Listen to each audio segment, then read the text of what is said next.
Hi, I am Rachel, a sales coach and trainer who teaches you how to take your leads and convert them into paying clients without wasting time. Today, I'm so excited to go live and have one of my favorite conversations around what is marketing and what is sales and how are they different. And I've brought one of the top people I could think of, Lindsey Burda. So if you're not familiar with who Lindsey is, she's the founder of Burda Marketing, where she handles the burden of marketing your business with effective strategies, management, creative services, and more to scale your business so that you can focus on doing more of what you love. With over a decade of experience and a passion for small business, Lindsey left her role in corporate America as vice president of marketing services to start Burda Marketing and has worked with nearly 100 small businesses around the world.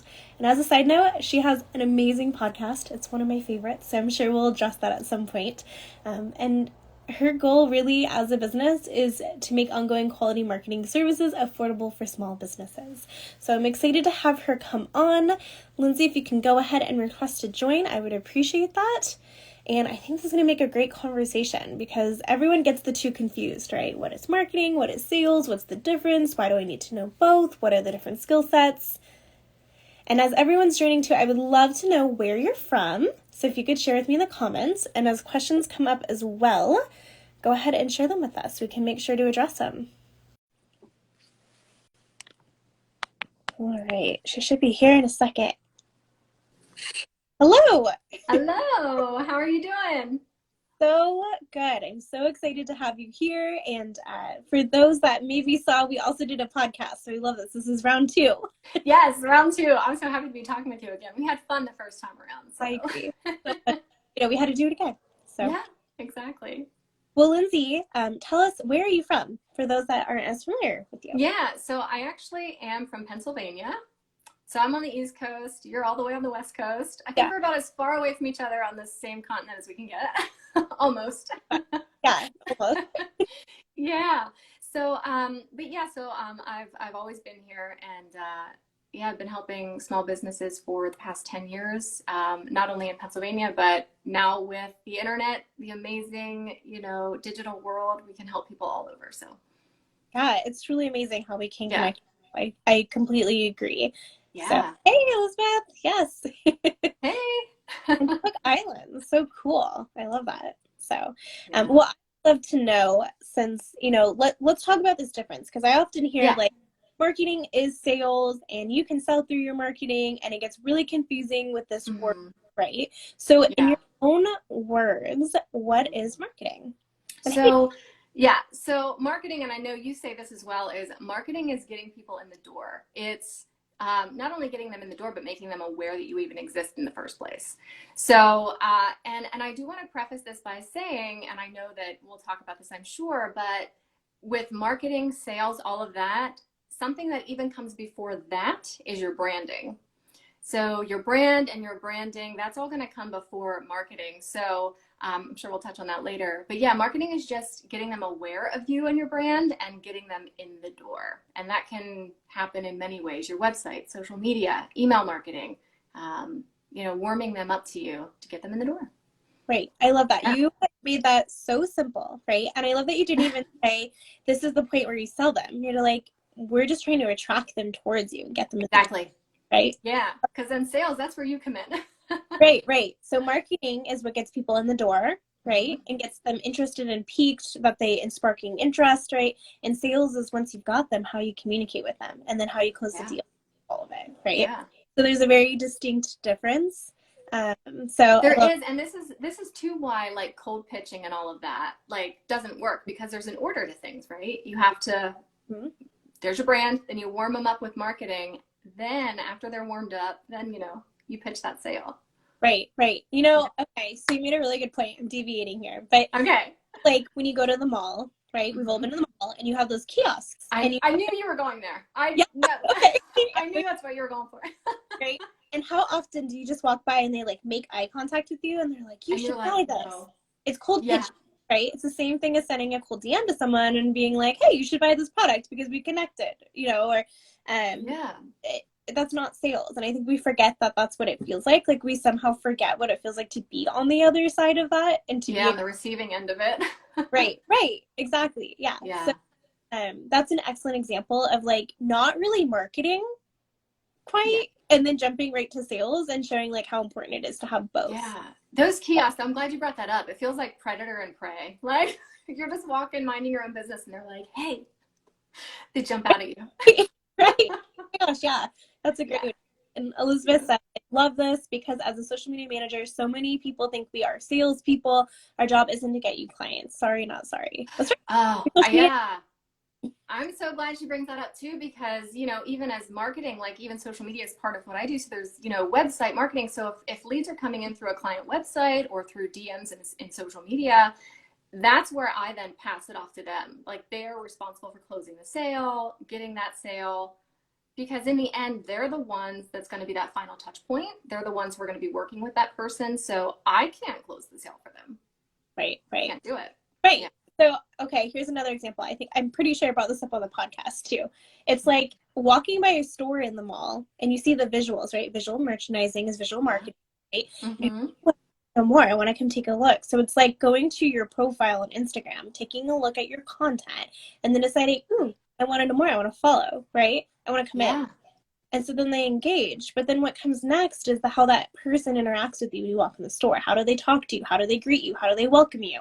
How do they make you feel? Where their body language, right? Mm-hmm. So it's the same Yeah. as like going to your website, I would imagine, filling out a form or following you on social or, Yeah.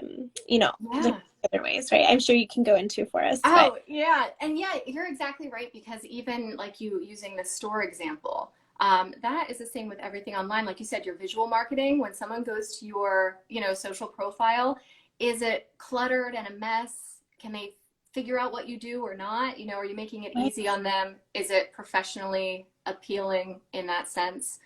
Same with your website. Is that easy to navigate? Is it easy to figure out what you do and who you serve and the value that I can get from you? It'd be like walking into a department store or any store and just, there's a couple shoes here and a couple shoes there, and there's clothing over here and clothing over here and jewelry here. It's like it's all over the place. And you're right, like, where do I go? It's same thing with the website. It has to be right. easy client experience. And that's Yeah, all marketing. Yeah. yeah. Client experience is absolutely, it touches on everything that you do. Mm-hmm. Making it easy and simple and understandable. Yeah, I mean, that's a whole nother conversation. Right? So, okay, I love that, right? It's like even when you're looking in a window, like, do they have clothing, but then they sell technology? Like, it has nothing to do with it, right? Like, so you have to make sure that Right.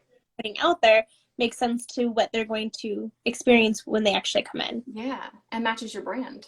Right. That's the Yeah. thing. Sales and marketing, it all goes back to branding. So I always say that's the foundation of everything. Yeah. So you Well, and let's, I can't really do a great job unless that branding is solid, right? right. Okay, I feel like we need to talk about branding. So tell us what it is. What's the difference of Yeah. that? That gets very confused with Yeah, marketing. because that's different too, right?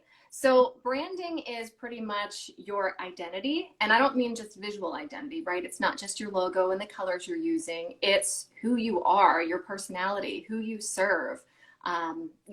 It's just who you are as a brand. And then of course, this can differ a little bit if you're a solo entrepreneur, small business owner, or someone with a large team, even up to, huge corporate businesses. Because as a solo entrepreneur, a lot of that personality is going to be you personally, Right. right? Personal. And then as a larger brand, that's going to become a little different. But in the end, it really comes down to personality, who you serve, who you are. Yeah. Right. So the branding is kind of what recognizes you as a business, right? Through your Yeah. colors, your logos, the feelings, right? The Mm-hmm. like I think of when you go to a store, like is there color pulled throughout? Do you have that feeling? Obviously like it's Yeah. more than that. But then the Right. market, like the campaigns, it's like really what sparks interest, like the new product that comes out or the offers that you have or the emails, like how you're really kind of communicating to get them to that point. And then Exactly. is once they're in front of you and they're thinking about buying, how you communicate with them in order to get them to say yes. Exactly. Yeah. So, And uh, oh, sorry, go ahead. no, I was gonna say there's a question, but go ahead and answer. I know. Oh, Yeah. no, you go ahead with the question because I don't want to go on to the next topic. So, So, okay, can you explain to me what is demand generation marketing and how it's different from the rest of marketing teams? Have you ever heard of that? I have. So demand generation marketing.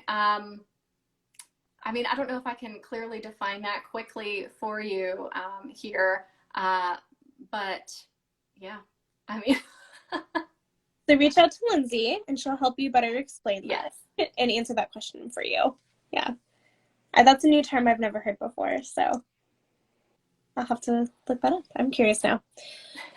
So now, okay, so what were you going to say about branding? Because it's a very important thing. Yes.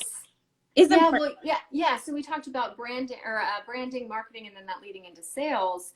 And I have a feeling you're going to go here, though, so I don't want to jump the gun. But how branding and marketing, marketing and sales overlap, Mm-hmm.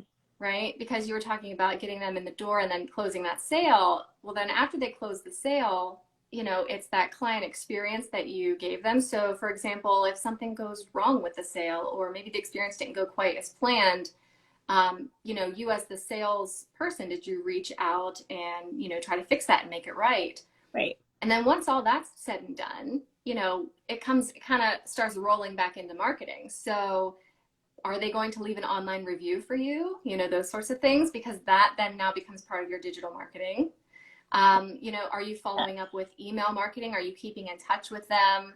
So it kind of goes, marketing, sales, back to marketing, and it's kind of just keeps going. It's a cycle. Yeah. It is. That's a really fabulous point too, that we don't really think about the side of business, right? Is like what happens after? Do they leave a review and how that's being handled? And that is sales because it's communication. But then like the marketing, like you said, like are you because once it's out there, right? Right. Yeah. Yeah. No, that's a great point. That's one that I think is really important. And that's why I've talked about this many times. This is a different topic, of course, but offboarding is really important. How you send people off, Oh, right? yeah.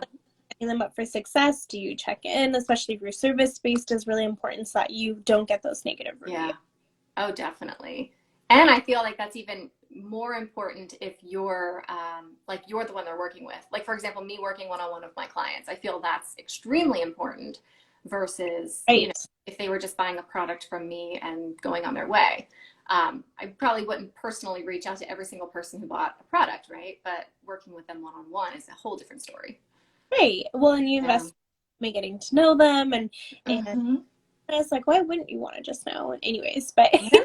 Yeah, I know we talked about that on the podcast too, yeah. of like, even if I just help someone with a website or, help them with their branding, I'm curious. Like, I want to know, hey, how are things working out for you? How are things going? And there's no motive on my end to, oh, what else can I, get from them? Can they buy from me again? No, I want to know what I did is working for you. So, Right. Oh, yeah. from you, I have to say, just from chatting with you. So you I'm definitely sorry, what was that? no, I feel that from you just from chatting with Oh, you. that's good. So, Thank you. yeah. Well, I would love to know from your point, since we mentioned like marketing is all about warming kind of up your audience, sparking interest. So what are some of your favorite ways to do that? Yeah, so I mean, social media is huge, right? Social media is a good one. Just to be in front of your audience and sharing your personality. Again, different depending on your business, but especially with those solo entrepreneurs and, just like we are, we're who you'll be working with. So video, of course, is fantastic. Doing lives like this is fantastic, just so people can see you and get to know you, even if it is just through a screen. That's honestly, that's how everyone's meeting right now and has been for the past couple of years anyway. So, you're just getting to know the person one-on-one that way. I feel like video especially is a great way to warm up your audience. I agree with you. And Yeah. in-person sales is so reliant on body language, which sounds funny because you don't think of that, but your Oh, posture, yeah. appearance and your eye contact and your tone of voice, right, is Oh, very yeah. when you're online, obviously, you're not seeing someone in person, right? So those things get ignored, right? And so to me, Mm-hmm. an excellent way in order to demonstrate that so people can hear you and your thought process, especially in a live like this, because you have to, Yeah. it's raw, right? Exactly. And a lot of that too can kind of come through in the copy that you're writing and kind of that personality you bring through in that way, but there's no substitution for video. Right. Yeah. And I I know everyone is so panicked, like, oh my gosh, Instagram is going to be all about video. But I'm like, this is actually a really good thing that It's will a good help you thing. because you connect and you actually see the person behind their words, right? Yeah. Basically. Hmm. So, um, Exactly. so what are some other techniques that I mean, I love to pick your brain, of course, but some Yeah, go techniques ahead. to get people in the door so that you can even warm them up? Yeah. So I always say don't put all your eggs in one basket. So this is just being present as many places as you can. And now this doesn't mean, oh, I have to create content for all the social media platforms. Actually, don't do that. That's not not a good idea. Pick a few that you can keep up with, or if you're outsourcing it, that's great too. But yeah, staying in front of your audience that way. Lead generation, offer something of value. What is something that you can give them, almost like a try it before you buy it? A way you can help them, even if it's something small, with even a free brochure or some kind of helpful guide, something like that. Um, just something where they're like, oh, wow, like I'm getting a lot of valuable information from this person and I haven't even paid them yet. Like I'm not even working with them yet. Wonder what they can do for me if I'm actually working with them. Right. So, you know, give those things, even in our content on social media, we all know this, give value in your content as well. And then if they're downloading a free guide, like I just mentioned, and you have them for your email list, an email list is another great way to really warm people up. You can be showing up in their inbox weekly. Even twice a month is plenty. Just show up with some valuable content and information for them, to just help them with no obligation. Right. Just be Because helpful without right, obligation. Yeah. right. And I'm sure you could say the same. There are people on my email list that do not follow me on Instagram. They find you through Yeah, your site or other social media platforms, right? And I think exactly. they don't always see what we put out there. Yeah. And that's again why I always say don't put all your eggs in one basket. Because Right. I know from my personal experience, I've gotten clients from multiple areas online. I've gotten clients from Google searches. I've gotten clients from Instagram, from LinkedIn. They just come from all over wherever I'm present. So if you're Right. putting all of your eggs in one basket, you could be missing out on a lot of those other opportunities. So Right. Well, when I think about businesses in general, like I'm just gonna say like Starbucks, like they're not, mm-hmm. right? Like when you put Yeah. it, you're gonna go look at them on TikTok and see what they're up to, or YouTube, or like all these other places. And I think it almost makes you seem more like a brand Oh when yeah. you do show up in other places. And I know one really good tip that you actually shared in your podcast was to start the week with like a blog and then take that blog and repurpose it into other content and then think about how you can spread that out across other social media. Yeah. And that really, Yeah. Oh, good. Yeah, because again, that's the thing too. People think, "Oh my gosh, I have to be on, Instagram and LinkedIn and I have to do email blasts and I have to do blogs and I have to have all of this stuff." And really, you can just do one thing and spread it out everywhere because not everyone consumes content in the same way. They don't all have the same preference in how they consume that content. And they're also not everywhere. I have people on LinkedIn following me who are not on Instagram and vice versa, right? I have people who love listening to podcasts, but I have people who prefer reading blogs. So if I put out something on a podcast, I try to write that same content in a blog and vice versa, because some people might not want to read it, right? But some people might not want to listen to it. So it's right, just kill two, three, four, maybe five birds with one stone kind of thing. right. But I love that. It's marketing yourself in different ways and catering Yeah. to who's within your audience, right? Mm-hmm. Like, Oh, yeah. whether video and then you repurpose it into a written content. Like I know that's a whole other conversation. Yes. Has nothing with marketing sales, but I mean it does. But Yeah. Yeah. right. So what are some other key things that you feel are really important for us to know about marketing? So marketing, well, again, I do want to reiterate the whole branding thing. I feel like sometimes that gets passed up. Even with my clients, first thing I do is we look at their branding. So whether it's non-existent and we need to create that, we create it. If it's already existing, let's revisit it and make sure it's still in line with what you're doing, because that is going to infiltrate everything that you do. It's going to affect your branding or affect your marketing, affect your sales, affect everything that you do. So definitely that's number one. And then just, well, again, okay, this depends on if you're a solo person or not, but if you are a solo person, showing up on camera, infiltrating your personality as much as you can through there. That doesn't mean you have to hop on the trends and dance on TikTok and all those sorts of things, Right. unless it matches your brand, right? Just do you, right? Just do Right. you. And then, like I said, being in multiple places, but that doesn't also mean a lot more work, right? Like we just talked about. You Right. can do one thing and kind of spread it out. And I always like to say too, it depends on where you are in your business journey, right? If you are just starting a business and maybe you still have a 9 to 5, right? You're going to be doing a lot of this stuff yourself, right? You might not even have the money yet to pay someone to help you out, that sort of thing. If you just started your business and, you maybe have a little bit of funds, maybe outsource here and there where you can. But if you're at a point where like, okay, I'm a established small business and I need to focus on my clients and my business operations and all of that, outsource that marketing so you can focus on, it's like you said in my intro, so you can focus on doing what you love. Like that's really what, Leaning into your strengths. because they're going to be the ones needing to close those sales, right? Because then it's all going to come down to sales. So if they're getting enough leads where they need to be closing those sales, they don't have the time to be updating their website and posting on social media and doing all these things when they need to be, handling those clients, client experience, all of that. Right. Or hiring a sales team and making sure that they get Exactly. paying for it. Yeah. I will say one of the Or things even that, a sales coach. oh, go ahead. Yeah. I was gonna say even a sales coach, like especially if you're a solo entrepreneur or anything like that, and you're like, I'm getting leads, but I can't close these sales. Right. Right. Talk to someone, yeah, like That's you. where I come. Yeah. It's like, okay, I'm getting all these leads. I don't know. I'm sitting on this. Why are they not reaching? No, it's actually, I like to say that's not really a marketing problem because you've obviously been marketing enough to get them Yeah, sales problem. yeah.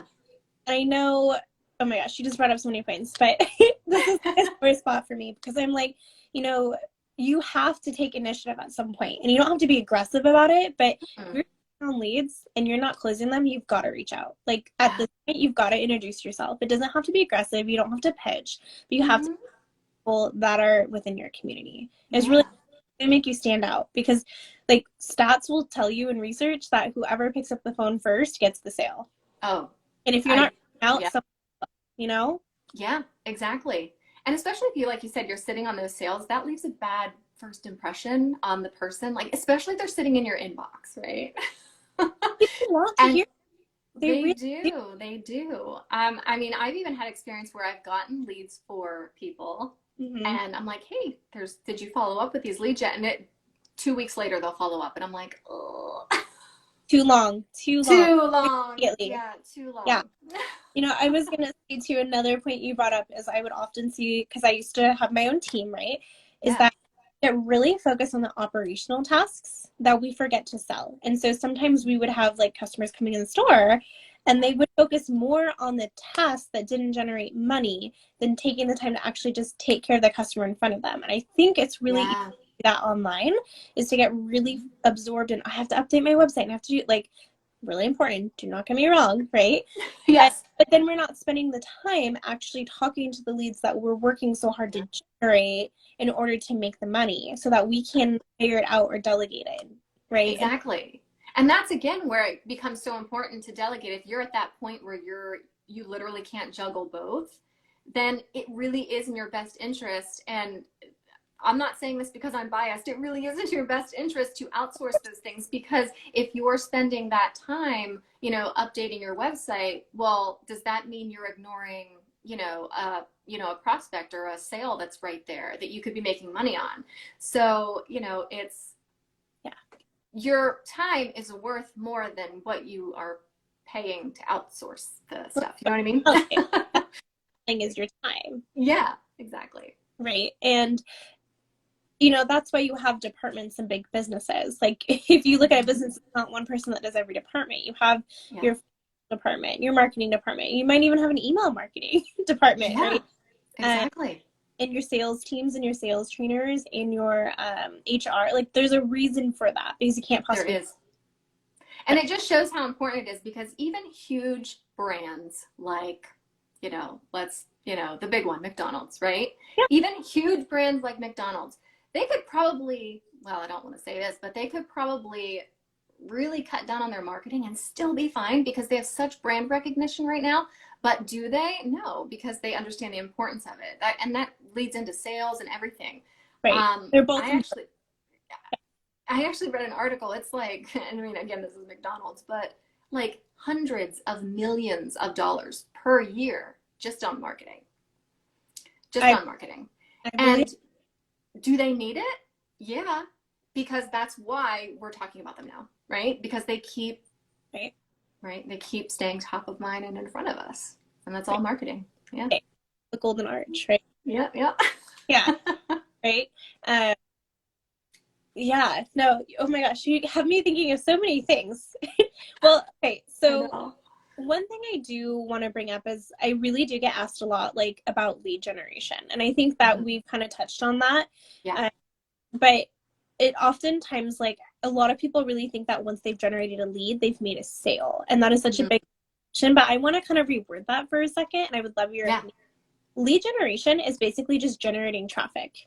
That's what, right? It's generating traffic for people to come in. But I will tell you, like, just because you have traffic doesn't mean that they'll buy, right? They still have to, there's an emotional aspect of it, the conversation, right? That's where the sales comes in, and that it aligns with your marketing, right?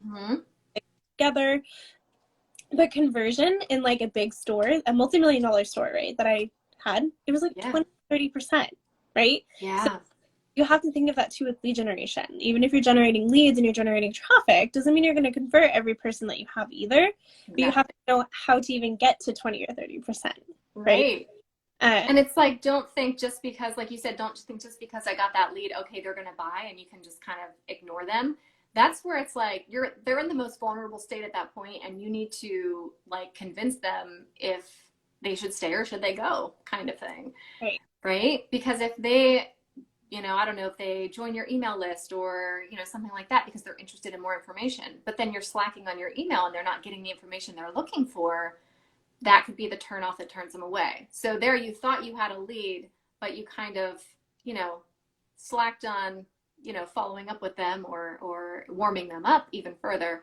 And that's when they decided to go elsewhere. So yeah, it's definitely not a done deal just because you get a lead. Well, and once people have decided that they need something, they are going to decide who to work with immediately. And so if they're following you, trust me, they're following other people in the same industry, and they're waiting who they're going to connect with the most. So we'll use you as an example, as you do marketing, right? I'm not just going to follow like 4 other marketing people. I'm going to engage. If whoever reaches out to me and starts building a connection, you better believe that's probably who I'm going to hire. And so when you wait 2 weeks, like your example, like I might have already hired someone. Yeah. Exactly. Yeah, because everyone's busy and they have things they need to get done. Right. So you can't think just because a lead's sitting in your inbox that like, oh, I'll get to them then. It's like, no, they could have emailed, like you said, 5 other people or whatever, and that other person gets the sale. So in your, how quickly should you reach out? So I think it depends on where it's coming into, but for example, if it's an email or contact form, something like that, within 24 to 48 hours. And then with that too, I always say contact forms on websites, all of that. I always set up an automation. So as soon as that person hits submit, they get, hey, thank you for reaching out to us. We'll be in touch with you within, 24 hours or whatever it is, so that they at least know that, one, it worked, the form went through, because sometimes you click on something and you're like, did that go through? That goes back to client experience, right? And user experience. Yeah. So just little things like that. DMs on social media, again, I feel the same thing. I feel like any direct message or direct communication, 24 to 48 hours, I feel. Business hours, I should say. Weekends you can get away with, but yeah. Right. I agree with that. I think it should be done within 1 to 2 days. So 24 to. If you have a new follower, go send them a message and say, hey, I'm Rachel. It's nice to meet you. Like, thanks for being here. It doesn't have to be like, hey, are you ready to buy? Like, don't do that actually. That's like that'll scare them away. Right. Yeah. I mean, come on, how many DMs do you get that it's like, hey, love your content, let's grow together. Or, hey, I have this great offer for you. Or I get a lot of offers where they're like, hey, are you struggling with marketing? We can help you. And I was like, well, that's what I Yeah. do. So I think I'm doing all right. Right. You know, I had another sales coach ask me if I was interested in working with her. And I was like, I'm a sales coach. Like, did you Yeah. not pay attention? Right? Like, you know, so then when not paying attention at that point makes me question how it would be actually working with them. Like, how much are they Mm-hmm. going to pay attention to me and have my best interest in mind? Yes. Because you want someone who understands you, who you feel is listening to you, who you feel gets you. And if someone is right off the bat making assumptions about you, you're like, yeah, I don't feel that warm and fuzzy connection right now. Because, yeah, it feels like, well, wait, that's not at all what I'm looking for, or not at all what I need, or, Right. yeah. You know, and it's the same thing, I think, this is a good example, but, you know, when you're talking with people in the DMs, and this is a whole nother conversation, I keep doing that, but, That's okay. you know, when you're like, hey, back and forth, and you're like, where are you from? And you kind of establish that. Maybe you sent like 5 messages. So it's very, very surface level at that point. Like, Mm-hmm. you haven't learned anything. Like, it's just very, like, pleasantries, right? Yeah. Well, so this happened with someone, and all of a sudden I get this message like, hey, are you ready to buy, basically? And it's like, Wow. I was like, what? Okay, so I immediately went and looked at their profile. They weren't even following me anymore. They actually unfollowed me and were asking for my, like, attention and business. And it's like, Yeah. no, I was like, you're not even following me. Like, that's a Yeah. big deal to then assume that I want to buy from you. And you don't Exactly. know me or why I would want to, like, work with you. Like, so I think that we don't jump the gun immediately, right? It's really Mm-hmm. important to build a connection in the DMs and start having Yeah. and then learn Yeah. about people. There's like, you know, and that's why we don't recommend pitching immediately, right? Because No. I'm so turned off now. I would never recommend. Oh yeah. Me either. Me either. And that's the thing, you bring up, warming them up and getting to know each other, because marketing really is, in business, it's relationship building. Yeah. It is, if you really go into it thinking like, I'm just gonna make some friends, like that honestly is a Yeah. great way or a great mindset to be in, because it really keeps you from being too pushy and too salesy. And I mean, just imagine you meet someone for the first time. I don't know, you're out somewhere and you meet someone for the first time and you're like, hey, do you want to, come to my wedding next week? And you're like, what? I don't even know you. It's like speed dating. How much Yeah. how turned off Yeah. me, right? Exactly. And that's, I know we said this too. It's why there's a lot of analogies around dating when it comes to marketing and sales and all of that, because it's true. Like, if you go on a first date with someone and they're like, all right, well, I thought this went really well. So, do you want to get married? What? Like, no, because you don't. No, I don't really know anything about you Right, yet. right, right. Yeah, yeah. Forget about that. And this is why I love sharing these examples, because it makes us kind of think about like how we make other people feel and what And like it's. you said, oh, sorry. No, yeah, I was going to say, and like you said earlier, always try to put yourself in the other person's shoes, or look at your business from the outside in, because a lot of times we get biased or we get kind of stuck in our own bubble, and we just want to help, or we just want to get people to work with us. And sometimes we have to look at it from the outside in and being like, well, am I doing everything in a way that is attracting them in a non-threatening, I guess you could say, non-threatening, non-pushy, salesy kind of way? Because we all do it. We get an unsolicited email, delete. We get a DM that's too pushy, delete. We see something that's too salesy on Instagram, we scroll right by. Like, so right. you got to put It's yourself not in to their shoes. say like you should still be asking for the sale, but there Yes, is yes. psychology and a cycle. Like there's a customer journey Mm-hmm. that people go through. So you Yes. have to know when the right timing is, right? Mm-hmm. Yeah. Okay, so how do you approach a client that is happy with their terrible visual branding? That happens. Yeah, I'll be honest, that's a tough one.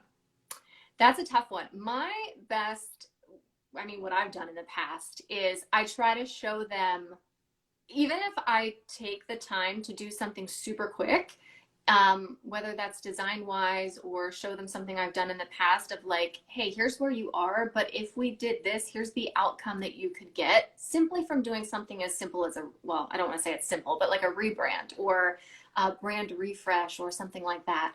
Because a lot of times we're so attached to what we already have that we don't want to give it up, even if it's not working for us.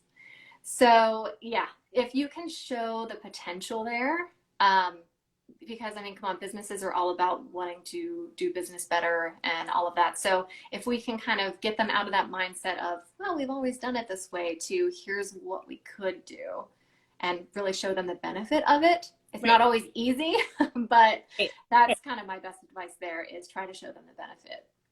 Right. I would say something similar. Obviously, I'm not on branding, but having been in the coaching space, I guess I would say I would ask them, like, tell me why you did this and what results you get from that. And do they feel like that's what they're getting? And then say, you know, what if we tried this instead? And this has been shown to do this. And I think you have to rely a little bit on like statistics a little bit there to kind of see, and then say, let's just try it. Let's just see what happens when we try, and kind of the benefits of it. Yeah, exactly. And with that branding too, even if the branding's already done, but you're working on a website or anything else, and they're like, well, I want to do this. I want to make it purple. And I'm like, well, it's not even your brand color, right? So why do we want to make it purple, right? You have to question, like, why do we want to make it purple? You know, is that for you or is that for the client? Like, because everything that we do should be to attract our ideal client or customer. Right. So a lot of times we get so attached to our businesses, we want to do what we want to do. And if that aligns with what your client needs or wants, then that's great. But if it doesn't align with what they need or want, it could be, you know, hurtful to your business. Well, you make a really good point too. Like, you are not in business for yourself. You're in business to serve people. And if you don't have clients, you don't have a business. So everything you do should be client focused, including your branding, because it really is about them. It's not about you. And it's really hard when you're starting to differentiate that. Yeah. Well, I feel like, oh my gosh, we had so many wonderful conversations around branding, marketing, sales. And I think, we did. And perhaps maybe you can summarize this better, but to me, again, branding is kind of how you distinguish yourself, right? Like what recognize you are, right? And your core, right? How people feel, right? Yeah. Little. And then marketing is like how you start sparking interest in generating traffic. And you can do that through email. You can do that through website. You can, if you're in person, like, so many ways, right? So many. Yeah. And your social media marketing, right? And then sales, once you've got that traffic, how you're communicating with them to get them to close, and then get them over and over again. Yeah. Right? Anything you would add to that I missed? No, I think we covered a good bit, and I mean, hopefully everyone found it really helpful. But yeah, I really enjoyed this conversation, especially on our podcast as well, because like I said, there is a lot of that overlap, and there is a lot of misconceptions about what each one is, and they're all so important. And in order to make them work efficiently, you have to be able to at least define them. So right. Well, you can't sell someone that you don't have in front of you, and like, you know, so you have to have marketing in order to generate people, and you also have to have sales in order to close the people that are in front of you. Like, it goes both ways, right? So exactly. You do. And then you can't do marketing without branding, because what's the message you're sending out there? We don't know. That's branding. We got to figure that out first. So yeah, there's definitely an order to things. Yeah. It's how interdisciplinary everything is and how important it is, and connected. And you have to really put thought into each different aspect, right? And like you said, it can be really hard to wear all the hats. And so if you get to a point where you can't do it, do ask for help. There's no shame in it. And ask from a professional that spent time in that field for a long time, right? Well, yes. And like you said, I want to bring this up too, before we go, is you brought this up on the podcast as well, is that we've been in this for about the same amount of time, over a decade, both of us, you in sales, I in marketing. And like you said on the podcast, we have seen every scenario that you can possibly think of, what worked, what didn't work, trial and error that we've done over the years. And so, like you said, do you want to, you know, like you said, I don't know anything about finance, so I shouldn't really be doing my finances, because sure, I could learn if I wanted to. I'm not dumb. I could take time and learn, but do I really want to take 5-10 years to learn all of the ins and outs of it? Or do I just want to outsource that to someone so I can focus on what I like doing? Right. And they know how to be there quicker because Mm-hmm. they know it works, right? And Yeah, we forget that when we hire someone, we get really nervous, right? Because we're like, am I going to make this back? But a true professional or someone that's worked in there and cares about you is going to make sure that they have your best interest in mind, right? And exactly. they're going to fast track you. They don't want you to go through those failures of learning. Not that, not everyone's Not saying that you can't. learning, it's an Yeah. opportunity. Like, and the world changes so fast. And obviously, if you work within that field, you're very up to date with what's going on, Yeah, right? exactly. Where Yeah. you might not be. So, I remember I was updating a website and they were like, hey, can you help me update this? And I was like, sure. I go in, I update what I needed to do, redesigned a web page, or not redesigned it, but like edited what I needed to edit. And then I was like, there you go, it's done. It took me like 10 minutes. And they were like, are you kidding me? Are you kidding me? I was working on that for 2 hours. And I was like, yeah, see, there's the benefit there of that. And, it's not that one of us is smarter than the other. We just have our thing. We just have our thing. And a quote that is great for this is, I believe it was Mark Twain. It says something like, if you judge a fish by its ability to climb a tree, it will spend its whole life thinking it's stupid. And I love that kind because of a a good fish one. isn't dumb. A fish can swim really well, right?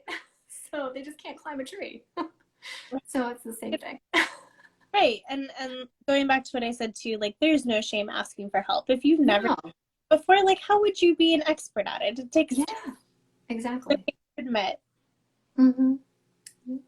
Well, Lindsay, thank you so much. And I know that Thank you. times we did recently, I think 3 days ago, March 1st, well, whenever you're watching this, of course, but Yeah. we have a podcast where we go more into this a little bit more in depth. So definitely go take Yeah. a listen. I will have it linked, and I know that you do through your website as well. Mm-hmm. Yeah. If people want to know more about you or work with you, like tell us, like how can they find you? What can they do? Yeah, sure. So, of course, my website, that's burdamarketing.com, Burda, B-U-R-D-A. You can see it in my name here. But yeah, and I'm also here on Instagram, of course, LinkedIn, and yeah, so podcast as well. Yeah, so you can find all of that on my website. Yeah. Yeah. And I will attest that Lindsay is absolutely amazing at what she does. I've never, oh my gosh, Thanks. blows my mind, and you are such a good listener and so empathetic, and I know that Oh, you I will, appreciate that. of course, you have Thanks. everything just in mind, like you are in such Yeah. good with Lindsay, so I definitely, Oh, you know thanks. go follow her, go check her out, and it's worth Yeah, it. and thank you, Rachel. You're so sweet and amazing. I mean, we've known each other now for Wild. almost a year, maybe? No, a year maybe, I think now. Yeah, and Well, yeah, nothing but pleasant exchanges with you. So, thank you, I appreciate it. Well, thank you so much for joining me today, and thank you everyone else for watching. We appreciate yeah, thanks everyone. All right, it. thanks, Rachel. Bye-bye.